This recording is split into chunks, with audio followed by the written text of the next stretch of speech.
The elections are bearing in on us in earnest. I just want you to remember one thing.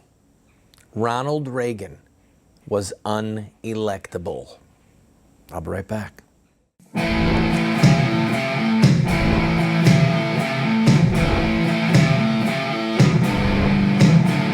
Those who forsake the law praise the wicked. Those who uphold the law resist them. Welcome to the Voice of Resistance. Here's your host, Randall Terry.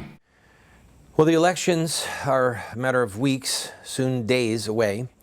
And because our show is seen literally all across the country on over 100 affiliates and watched by many of you online, it's difficult for me to bear in on local races because of the parochial nature of that race, and the rest of the country say, well, what does that have to do with us? So I try and speak to you in principle and encourage you in principle. I want to start today's program by saying thank you to the people who write to us, both with good old-fashioned U.S. mail and the people who email to us, both comments and questions. We thank you. And if you want to contact us, if you're watching this on television, go to our website, voiceofresistance.com. Voice of Resistance, all one word, voiceofresistance.com. And you can email us there. And a lot of the topics that I discuss on this program are from our mailbag, from viewers like you.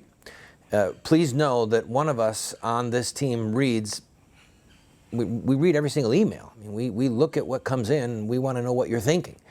And if you're thinking something, if you have a question, please let us know. Same with snail mail. Thank you for your snail mail. And thank you for the financial contributions, by the way. We survive, this program survives based upon the supporters who view us. It's a viewer-supported program. I don't get paid for this. I'd like that to change someday, but I don't get paid for it. But we do have staff that do have to be paid. We have expenses that are directly associated with the show. So if you go to the website and you like what you see there, make a contribution. And one other thing, everything on the show, on the website rather, that is available is there for free. If you want to make a contribution, you can, but we are trying to raise up a fresh generation, a fresh battalion, if you will, a fresh army of people who will fight for what is right. And whether it involves us standing and leaving a witness and a testimony as this nation collapses into a rubble heap, so that on the other side of this judgment, we can have people rebuild it properly, or whether it means that we can actually raise up a resistance that stops the slide into hell and reverses course before it is just plain too late. Whatever scenario there is, I would love for you to be a part of the solution. And so, as we bear in on the election, and the Democrats are frantic as to whether or not they're going to lose the Senate, they know that they're going to lose more seats in the House. By the way, with the House leadership under John Boehner, I don't know that that means much. I mean, John Boehner's not our friend. John Boehner could have stopped Obamacare. John Boehner could have defunded Obamacare.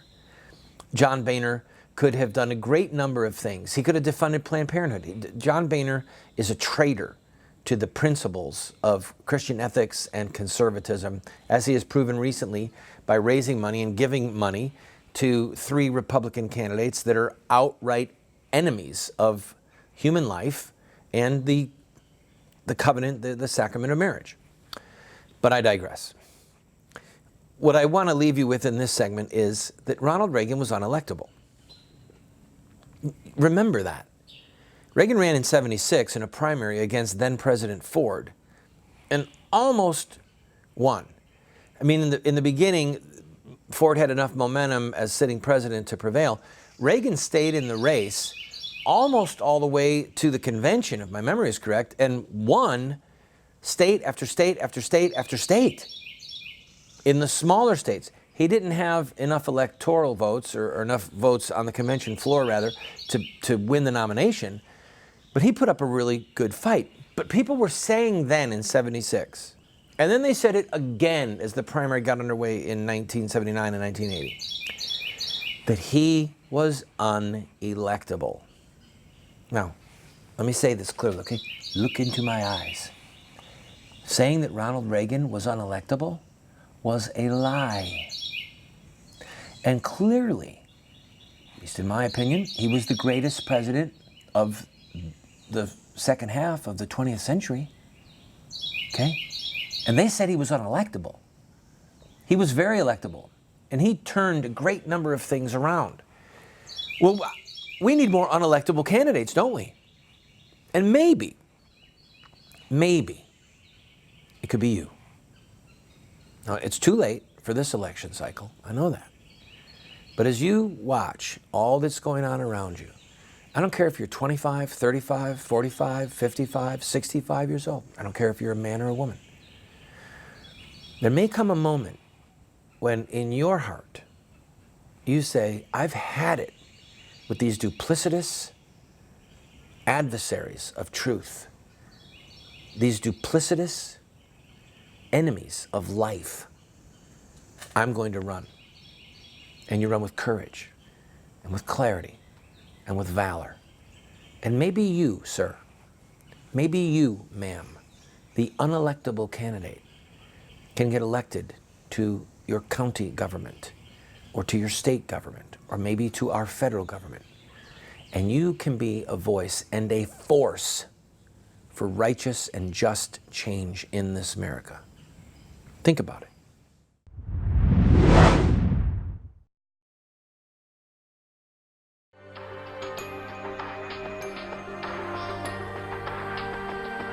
You have two choices. I mean, you can try to raise your children by design, or you will raise them by default. There are no perfect parents.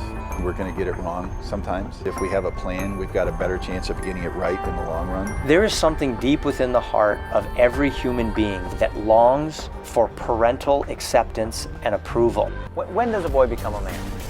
Get a group of guys around and ask them that question. I don't think there's a certain age. Some men stay boys their whole life. I would say, 16, 18 years old. Wow, that's a good question. When they get bar mitzvah. Well, I think when he has a child. So I just became at 56, 56 years old. Without the power of the Holy Spirit changing us and giving us power over our sin, we can't hope to be the dads that our kids need us to be.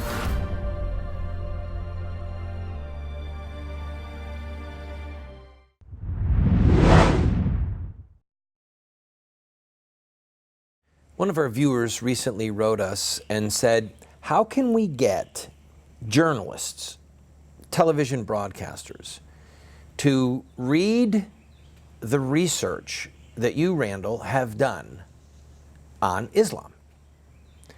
As you know, we have covered Al-Qaeda, ISIS, and more importantly, we've covered the history of Muhammad himself, the founder of the Muslim religion. And by the way, the West used to call Muslims Mohammedans, because they were followers of Muhammad. But again, I digress. One of our writers said, how can we get journalists to read this material? Well, you can't get them to, but you can invite them to. And here is a way that you, as a viewer, could perhaps be involved in sounding the alarm, in waking up the conscience and really the intellect of Americans by inviting them to our website to read the 4 papers, basically short theses that I had to write for my master's program concerning Islam. And they cover topics such as the Muslim Brotherhood and is Sharia law incompatible with human rights? And how are the words and the deeds of Muhammad used by Muslim terrorists to recruit more terrorists? And how are the words and deeds of Muhammad duplicated by terrorists? I learned a long time ago. I'm going to tell you this because I've said it before on the air, and I know that it flips people out, but I'm going to say it again. I immersed myself in a study of Islam, reading primary Islamic sources, reading Islamic sites, And I asked myself the question, what if this is true? All right? And if it was true, then I had a duty to become a Muslim. In other words, I considered becoming a Muslim. I had to at least detach myself far enough and deep enough in my study, far enough from the truths that I hold. I had to detach myself far enough from them and put myself inside of the narrative of Muhammad and the Quran and the Hadith and the Sunnah and the four rightly guided caliphs and say, okay, what if it's true? Not what if it's true for me or what if it's true for you. What if it's true?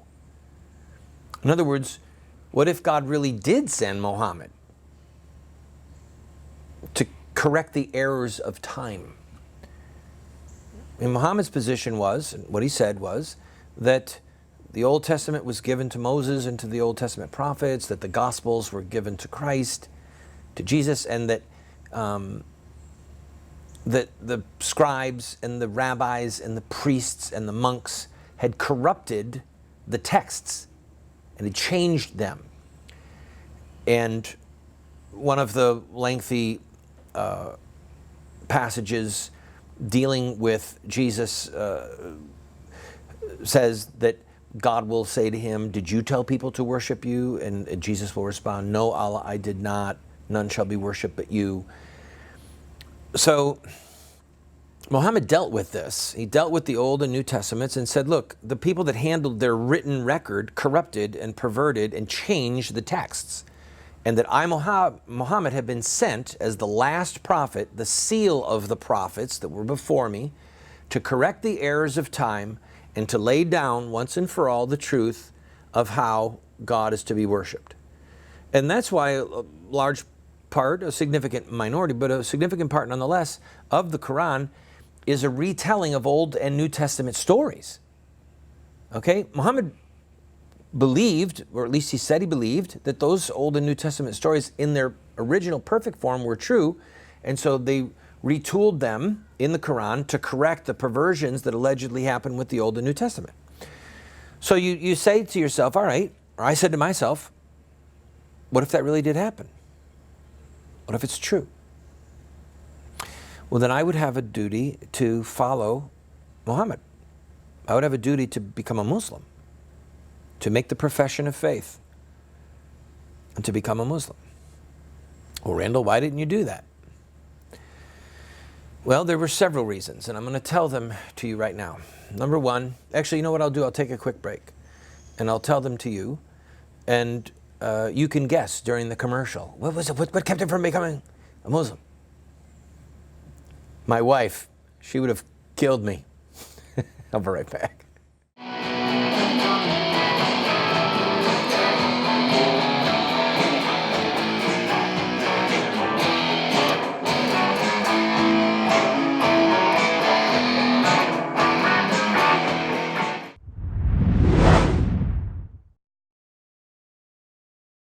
Do you want to get America out of the hands of wicked and unjust men and women who are destroying the republic before our eyes, and put leadership back into the hands of righteous men and women so that we don't die as a nation? Well, you're talking about social revolution, and there are rules in social revolution. We can look at the victorious social revolutions of the past, such as the end of slavery, the end of child labor, women's voting rights, the end of segregation, and so much more, and learn from their victories. Look at their actions, their images, their rhetoric, their sacrifices, and their final fruit.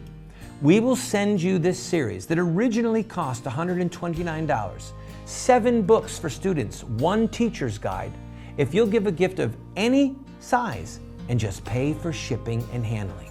Take advantage of it today.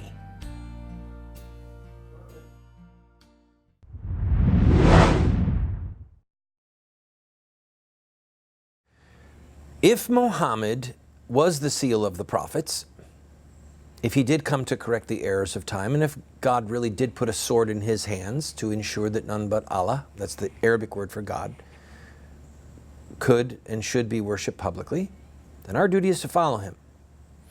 And I considered, what if it's true? And then I decided, after some time, study, reflection, pondering, no, it's not true. It's a lie from the pit of hell. There were a lot of reasons. I'm going to give you two of them. Number one is that inherent to the Mohammedan message is that the sword is needed by God for the propagation of the Islamic faith. I say it again. Inherent in Islam, in the very foundation of Islam, is the truth, the concept, according to them, that the sword is needed for the propagation of the Islamic faith. And by sword, what I mean is threat of killing, and once people convert, that you use the sword to keep them. So I studied the life of Muhammad. And Muhammad, in the first period of his life, the first period of his mission, was very peaceful. He lived in Mecca, he sang songs, he wrote poems, he preached, and for quite a number of years, without much success, he maybe had 200 converts, away from polytheism, the worship of many gods, to the worship of one God, Allah, the Arabic word for God. And there was a plot to kill Muhammad, so he left, went to Medina. His followers went to Medina with him, where he became a fairly significant political figure and judge. And from Medina, things changed to the use of the sword. The Battle of Badr was the first significant battle. And without going into that element, or the series of wars and bloodsheds and murders and assassinations that happened with Muhammad at the head of them, and murders and assassinations that happened at Muhammad's order. You can find many of those details at our website, or you can just get yourself a copy of the Hadith, or go online and read copies of the Hadith, and you'll see for yourself. The most important book you could read is by Ibn Ishaq, Life of the Prophet Muhammad. You can find out how to get that at our website as well. Anyway, as I looked at this change in Muhammad, where the sword became central, and then after Muhammad died, the first caliph, the first successor of Muhammad, Abu Bakr, had to use the sword to bring back almost all of the Arabian Peninsula. After Muhammad died, the Arabian Peninsula was under his power. People said, we're Muslims, we're Muslim. Muhammad dies, and then they say, man, that's over with, we're done with that.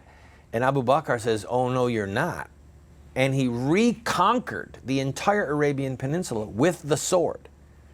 And Abu Bakr talked about the fact that people converted to us, whether of a free will or with the sword, or fear of the sword.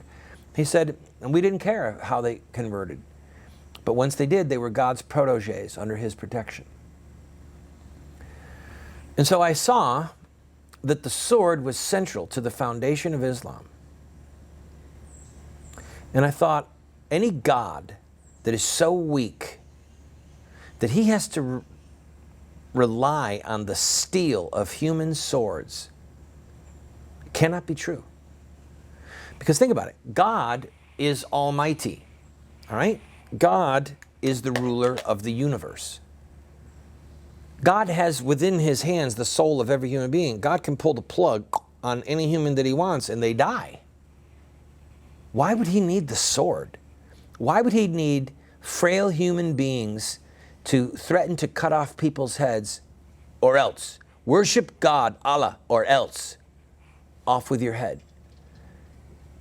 And I thought, this isn't true.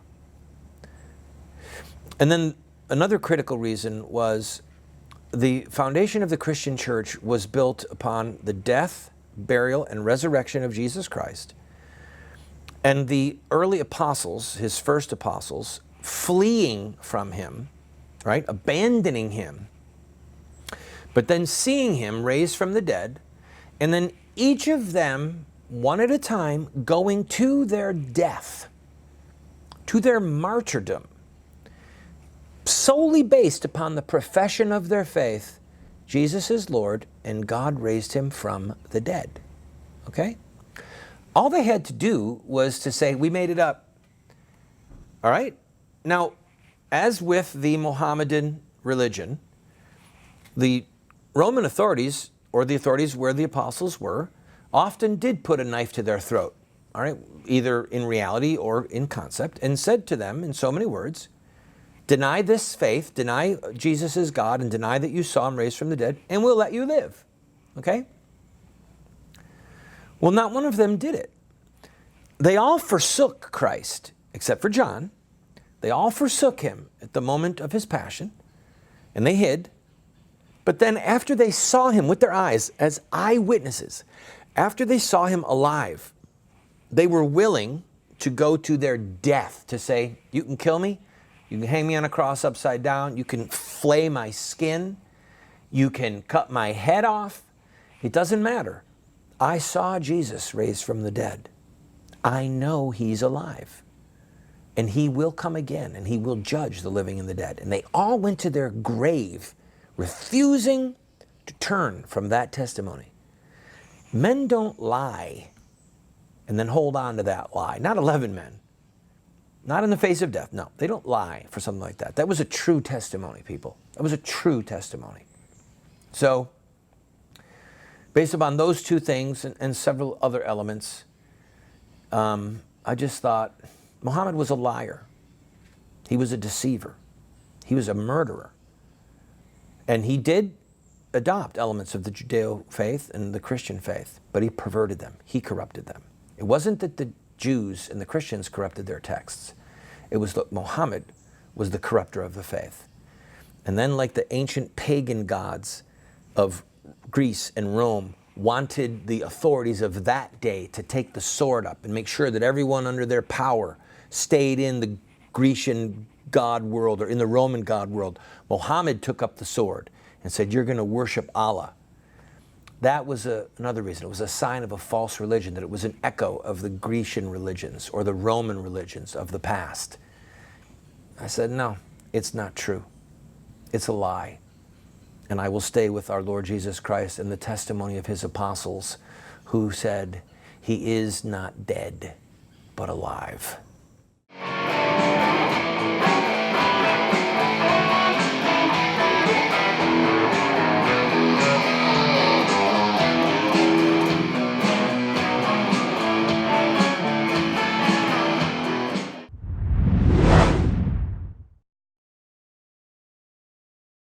I have been a leader in the pro-life movement for 30 years. And sadly, we have not prevailed in our goal to make it a criminal act to kill an unborn baby. There's reasons why we have failed. I wrote this book, A Humble Plea, to Catholic bishops, to evangelical clergy, and to lay people, explaining where we went wrong and what we have to do to prevail. We've made this available as a PDF online for free. I encourage you to go and download your own copy.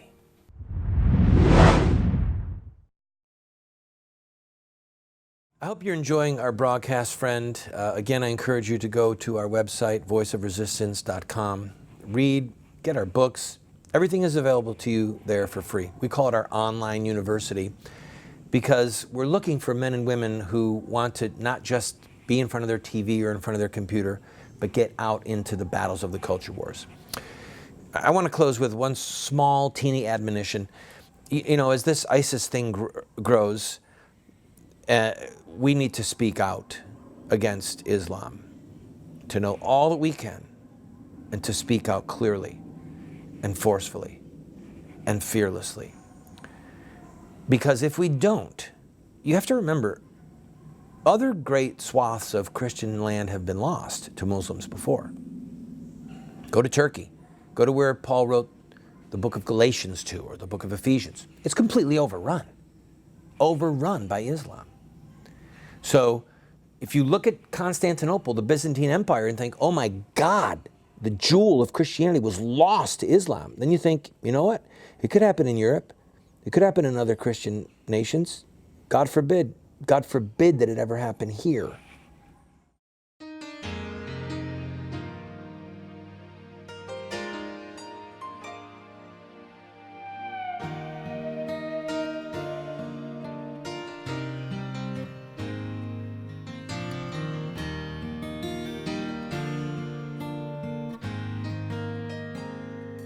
you.